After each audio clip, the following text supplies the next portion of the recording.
Hey everyone, my name is Mathias and I am heading up the Miro prototypes team.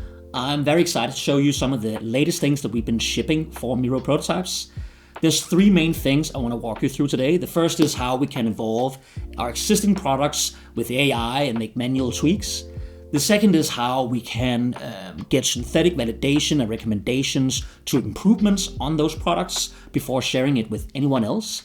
And the third is how we can hand off to our existing PDLC, whether that is in coding agents or in Figma. Okay, step one is to pull in the existing screen we want to work on here. So here we have a proposal summary for a fintech company where applicants can see the loan details and what's outstanding for them to get the underwriting view approved.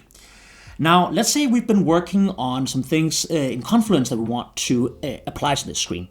What I can simply do is we'll open up the Sidekick here, and we'll add our prompt here. You'll see I have Atlassian as a knowledge connector, and we just ask Sidekick to find the PRD in Confluence named Flex Fund Loan Comparison Calculator and add it to the Miro board.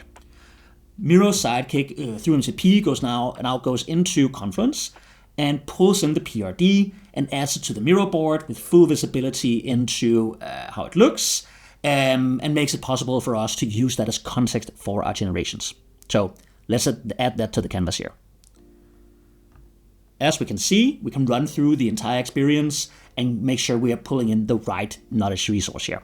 Okay, now the next step is for us to implement the things mentioned in this PRD to our existing screen. And what we'll do is we'll start a new chat with Sidekick here, and we'll select the two different assets we have as context. And now we'll add a little prompt to give some direction for the AI. So here in the prompt, we tell Sidekick what are we looking at. We're looking at an existing screen. We're looking at a new PRD that outlines how we want to implement a loan calculator into this existing screen. And we click Generate. This allows us to bring in any piece of content on the board as context to Miro's AI. And we can then tweak the prompt to make sure we're moving in the right direction without having to specify all of the content we're already ingesting. Awesome. As we can see, the Sidekick has now taken the existing screen and dynamically adjusted all of the input fields and added a loan calculator out here on the right side as a collapsible sidebar. Everything we've generated is fully editable, so we can move that around and we can come in here and make any, let's say, last mile tweaks we would want to get it right to, to get the details right before we're handing it off. Now, one thing I'm looking at here is it does feel a bit cramped on this screen. So I want to try a different approach and get our Sidekick to create a new version of this with the loan calculator as a horizontal section in between loan details and recent activity. So to do so, I'll click Edit with AI and we'll add our prompt here where we're asking Sidekick to create the horizontal section instead of the collapsible one. And we click Go. All right, as we can see, we've now added this loan comparison calculator down here below loan details and above recent activity, instead of having it as a sidebar over here on the initial screen, all using AI. Now, I quite prefer this overview. It's a lot less cramped than the initial one. But before I share it with any stakeholders or end users to get feedback, I want to make sure I'm sharing something that's the best possible quality. And that's where our custom sidekicks comes into the picture.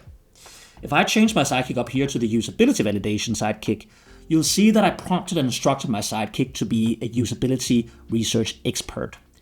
And if I select this prototype here, we can then prompt the usability sidekick to give us recommendations and improvement points. So I'll say, analyze the selected prototype and provide recommendations and improvement points from a usability perspective, and click Go. The Sidekick will now look at the prototype, come up with a lot of different suggestions categorized by severity, and we can then have a look at what we think is worth implementing and what is fine to just leave off for now. Okay, as we see, we now have a long list of different issues and recommendations based off Nielsen's 10 UX heuristics. And they've been categorized by severity. As if we were to add this to canvas, we can see we have a number of more severe that we definitely want to act on, and a couple of, let's say, major that are probably things we want to act on, but slightly less important here. I'm not going to be talking about the twos and the ones, at least for now. Now, this covers everything from navigation to lack of context to usability flow. And if we are to, let's say, wanted to make a quick new prototype that implements these, it's very straightforward. We quite simple select the table and our prototype from before. We go back to a normal Sidekick and say, create a new prototype with the recommendations from the table implemented. Only implement severity 3 and 4. And we click go. Okay, let's see what we got. If we look at our screen here, we'll see that we have some updates to what the status is awaiting. Now we can see what we're actually awaiting, which is bank statements from applicant 1 here. We have some, let's say, live sync. We can enable, we can disable. We can see conditions up here in the top that shows us if we can or cannot submit. So a whole lot of small details grabbed from this list of problems over here and implemented into the visuals. This means we don't have to get this feedback from our stakeholder. We can implement it right away and they can focus on the more high value and important things. You can prompt your sidekicks, your custom sidekicks, to be whatever you need them to. So this is a really great way of getting feedback from different types of personas depending on your needs.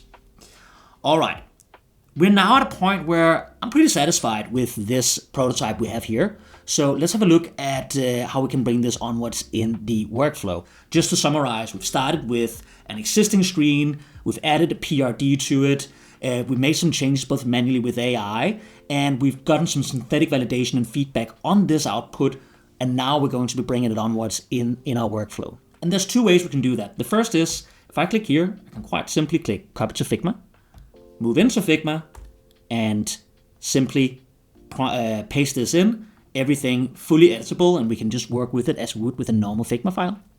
And the second thing we can do is we can come back to this, grab this link, and move into our MCP, into our terminal, and hand off to create a coded app through our MCP. So if I open up Claude here, we can say, please create a pixel perfect React app based off on this prototype.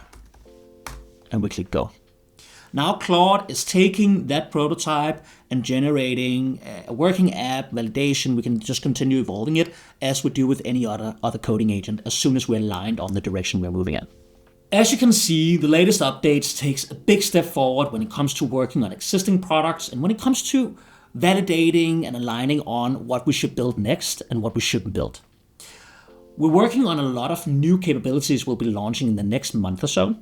And if you want to be one of the first ones to see what those are, make sure to sign up to our Canvas 26 event, which will be on the 19th of May in San Francisco, and in London, in Sydney, and in Tokyo during June and July, where we'll be showing you all of the new things we're having coming to market that really helps team collaborate in an AI-first world. Thanks a lot, and see you all.